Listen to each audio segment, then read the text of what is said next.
শিয়াল তাড়াতে গিয়ে ঘটেছে এক অলৌকিক কাণ্ড। একজনের চোখে পড়েছে মানুষের একটি হাত সদৃশ্য বস্তু, যেটি বটগাছের গোড়া থেকে ধীরে ধীরে বেরিয়ে আসছে বলে দাবি স্থানীয়দের।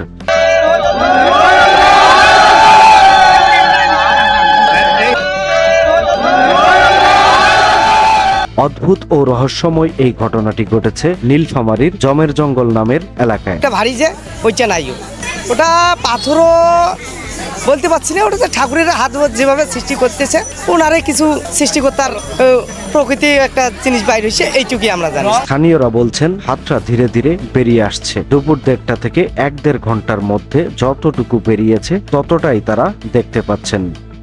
হাতটার সামনের দিকে নখের মতো জায়গাগুলোতে সাদা রঙের কোনো একটা কিছু রয়েছে, যেটি পাথর হতে পারে।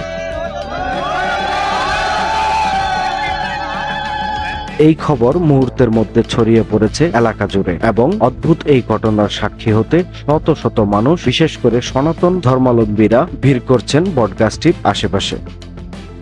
সাউথ সাইডে শিয়াল পিটাইছি, শিয়াল পিটাতে ওদিকে ঘুরে এসেছি, আইসার পরে ওখানে আমি দেখলাম দুপুর 1:30টার দিকে নীলফামারীর বুড়িখুড়া নদীর পার্শ্ববর্তী এই জমের জঙ্গল নামক এলাকায় ঘটা রহস্যময় এই ঘটনাকে ঘিরে এলাকা জুড়ে ব্যাপক চাঞ্চল্যের সৃষ্টি হয়েছে। 200 বছরের পুরনো এই বটগাছটিকে ঘিরে স্থানীয় হিন্দু ধর্মের লোকেরা নানা রকমের পূজা অর্চনা শুরু করেছেন।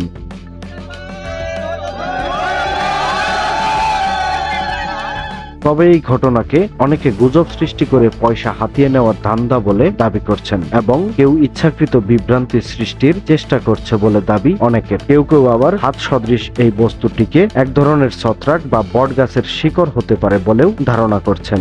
যদি হাত দিয়ে যদি নাড়াচাড়া করলাম হয় তাহলে একটা সঠিক। এটা ঠাকুর বাইর হয়েছে ওখান থেকে, হ্যাঁ, এটা কেউ মানে যে নির্দিষ্ট করি বলা। সময়ের কলম, নিউজ ডেস্ক।